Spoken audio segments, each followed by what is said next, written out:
What's up, everybody? It's Alex from Heavy New York, and on the phone we got Santura of Dark Fortress. Thank you so much for your time, man. I really appreciate it. Thank you very much, Alex. I'm looking forward to the talk. Yeah, absolutely. Was definitely looking forward to speak to a fellow Bavarian at this time. Yeah. Yeah. But, that's fucking cool, actually. Yeah, strange coincidence. It seems like Bavaria, like Landshut, with you guys, Obscura, Thulkandra, it almost seems to be like the Bavarian Sweden at this point. Yeah, it's a weird coincidence. It's just probably that there are certain people coincidentally coming from that place. Yeah, I don't know why. Yeah. It just happened. Yeah, but the newest record is Spectre from the Old World, right? Being that this was the first new Dark Fortress record since like 2014, around there, did you consider this just picking up where you left off, like a continuation through the Dark Fortress catalog, or was this kind of like a new start for Dark Fortress in a way?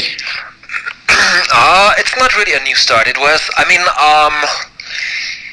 time-wise, it was kind of picking off because we started writing the songs, or I started writing the songs already in 2015, relatively short after we released Venereal Dawn, and a big part of the songs on the new album were actually finished back in 2015. It just took us a very long time to finish the album this time, and you could also say it's not really musically a continuation of our previous record.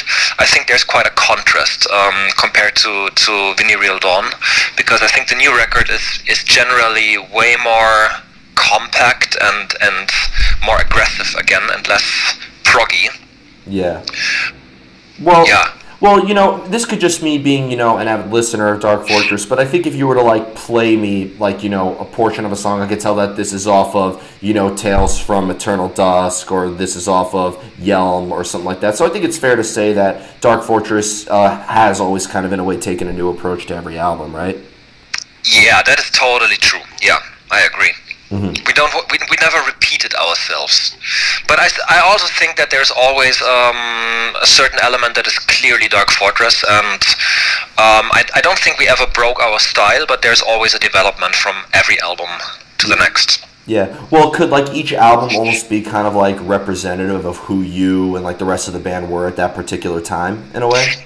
Exactly like that. Mm-hmm. Because it's a normal thing. You always get influenced by the way you feel at a certain time, and so it's always like a picture of a certain moment, or like of a certain period. Mm-hmm. Yeah. Mm-hmm. So, like, you mentioned that you started working on these songs back in 2015, but we're just hearing them for the first time in 2020. Did like the songs and the compositions and arrangements like change a little bit over time? Not so much, to be honest. The weird thing is, I had this really creative phase in 2015 in which I was writing actually 7 songs in a relatively short period of time, or within a couple of months. And out of these 7 songs, at least 6 songs made it on the album. But while I was inspired to write music and come up with new songs, I really didn't really have the time or the inspiration to record the songs. So I was spinning them in my head all the time. I just had some memos recorded on my smartphone, and it took me almost 2 years until I really found the time and sit down and get myself a couple of days to just record pre-productions and demos so that everybody could actually listen to the songs. That's the thing where we basically lost 2 years along the road, but in that time, it's not so that the songs developed so much or changed so much. For me, it's always when a song is done, it's basically done. I don't usually go back and question it again. Of course, as soon as the other guys come in and we make the arrangements together, of course, things change slightly and develop, but in the core, usually a song stays the way it was always meant from the beginning. Mm-hmm. Do you have like a background in music theory? Like, do you know what scale you're working off of, or like chord progression or form, or like with your guitar playing, it is kind of like rather improvised? Well, I do have a certain theoretical background, so basically I could name what I'm doing, even though my theoretical background is not as profound. But I think I know what I'm doing. But when I'm writing music, Yeah, I mean, sometimes maybe it helps me, and having a theoretical background is a bit comparable to having a bigger toolbox of what you want to of things that you can use to achieve certain things. But nevertheless, basically, I'm just looking for the notes or the tones that I like most, and put them together or combine them in a way that I really like it. So in a way, it's a very intuitive process. Mm-hmm. I mean, for example, our vocalist Marian, he has a very trained musical background. He's in fact a classical composer, and studied that and works also as a classical composer. So his musical or his theoretical background is really very profound. Also, our drummer is a studied musician. But yeah, basically what I learned was the stuff that I learned in school and in my guitar lessons, and yeah, that's about it. Yeah, well, I think you know, you're playing black metal. I mean, to like a real music theory like crazy person, I think everything you guys do goes against the rules in a way too, right? Yeah, in a way, not necessarily against the rules, but I always find it most interesting when you have a certain riff. That I'm always looking for the one odd thing, you know, that one thing that is not supposed to be there. That's what it really makes it interesting and stand out. And so it's always like, in a way, intuitively breaking the rules to a certain degree, I think. Yeah. And you know, you mentioned that you were like writing like 7 songs in like a day or something like that, which I think is very not in a day. Yeah, but like not in a day, in a couple of months. Yeah.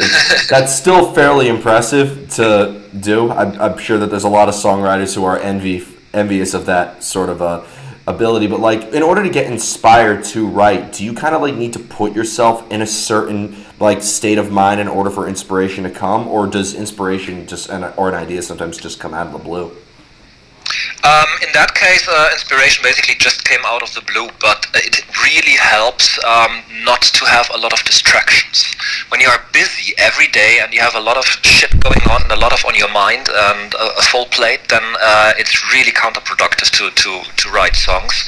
And that's also the thing why it took me so long to actually record those songs, because I really needed a period of time in which I could only focus on recording those songs, and where I could only focus on Dark Fortress and nothing around. So I think it is sometimes a very, very important thing just to have silence around you and nothing else. Mm-hmm. Yeah. You know, isolation and silence is sometimes like the best fuel. Like, even while everybody's under quarantine right now, I can only imagine what amazing albums are going to be made as a result of this.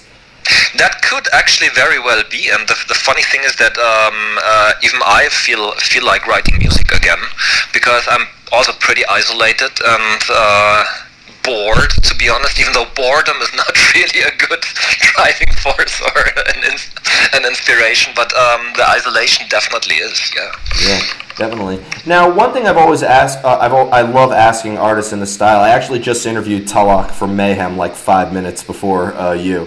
And okay. But like, you know, in black metal, you know, you have all these aliases that you go by. Like for you guys, you have Seraph, V Santura, Morian, Phoenix. Like, are you almost in a way like portraying a character on stage or in the album, or is V Santura like a direct extension of who Victor Bollock is?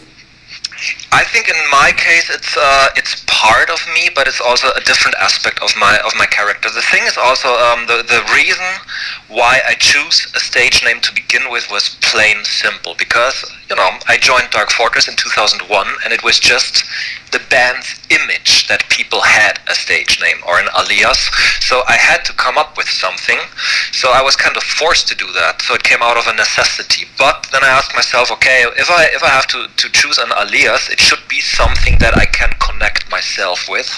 And I did not choose a name from some random demon from the Goetia, or I call myself after some random loser orc from Lord of the Rings. So basically which I find kind of odd, to be honest, but okay.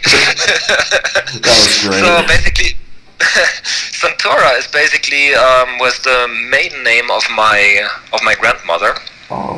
And already as a child, when I heard that name, it always had a nice ring to it, and I always thought like, well, if I ever become an artist, I will choose that name because I like the sound of it so much. So it's still kind of connected to me personally or to my family, and yeah, I like the name.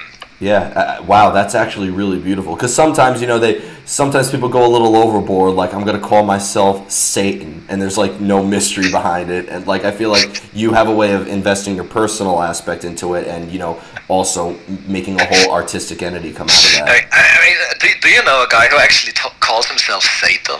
I mean, that's kind of pretentious, I think. I wonder what kind of music you play. Yeah.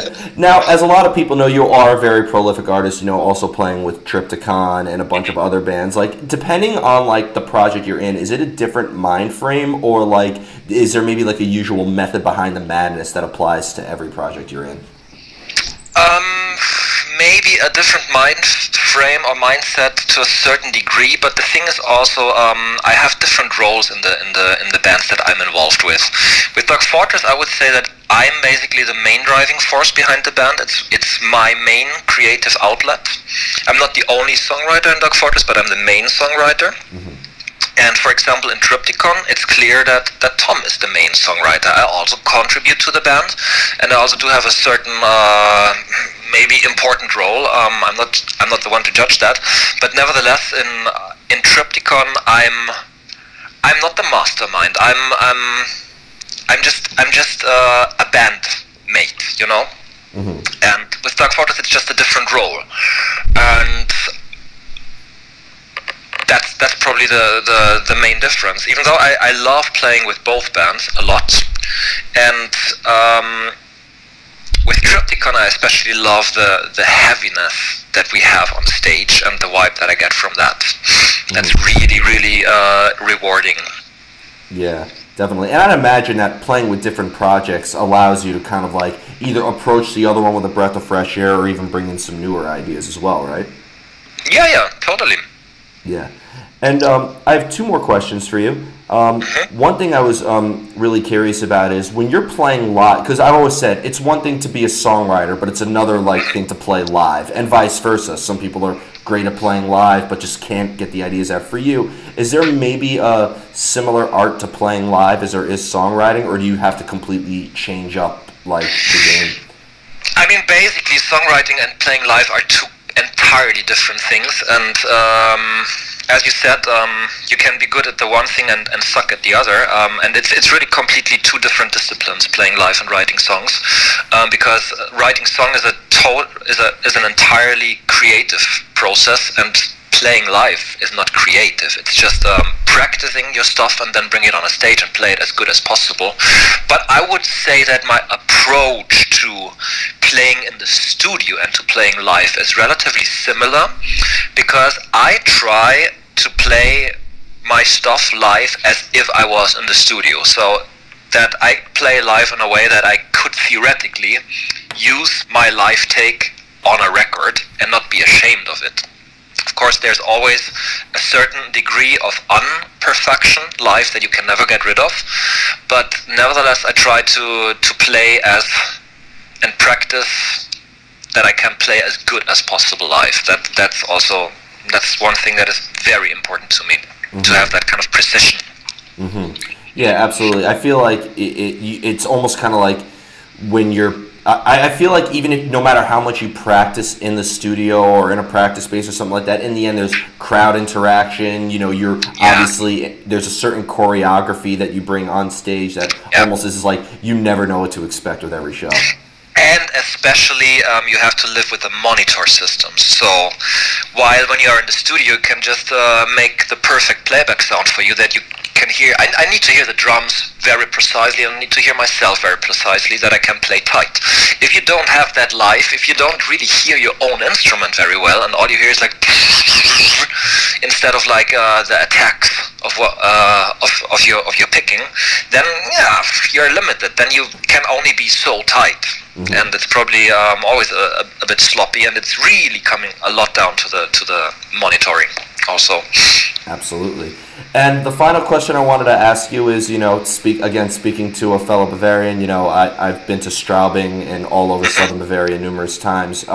Is there kind of like, with you and Obscura, Necrophagus, I believe, is from the southern Bavarian area. Like, is there a current metal scene in southern Bavaria that you guys are active in, or not so much? The goal for Dark Fortress is to just kind of get outside your area.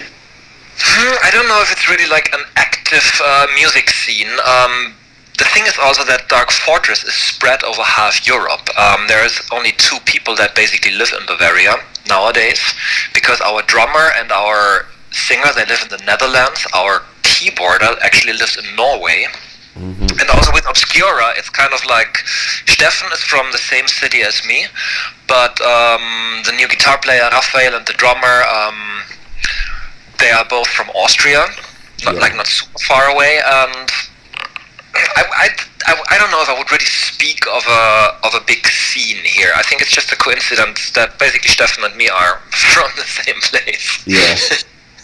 Okay, because I heard like for a long time, like I heard Regensburg had a great like club scene for bands to play, and I see at least every European tour date that at least a band makes a stop in Munich. So in Munich, definitely. Yeah, Regensburg, not so much is happening there. That it's a city with a university, so there are naturally a lot of young people, and so there are a lot of clubs, and there's also, I think, a local jazz scene and stuff like that.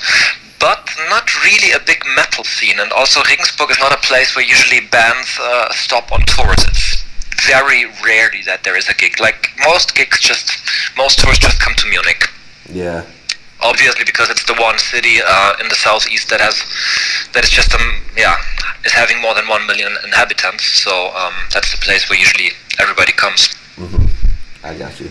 So before we go, I want to thank you so much for your time today. I really enjoyed this conversation. Is there just Me too, thank you very much. Yeah, is there just anything else with Dark Fortress that you would like to promote for after all this craziness with the virus that shall not be named is over?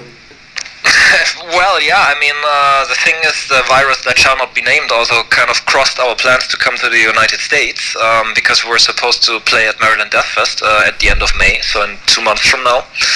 And this is not going to happen, and I'm also having my doubts if the California Death Fest is happening in June, but we really hope that we will make it to the US in 2021, because that would be a dream coming true for us, and I hope it's only postponed and not off the table. Yeah. Well, we'll see you eventually. Better days coming, just slightly delayed. Yeah, I hope so. But thank you so much, everybody. The Santura of Dark Fortress, Spectre of the Old World. Be sure to pick that up. This is Alex from Heavy New York. We'll see you next time.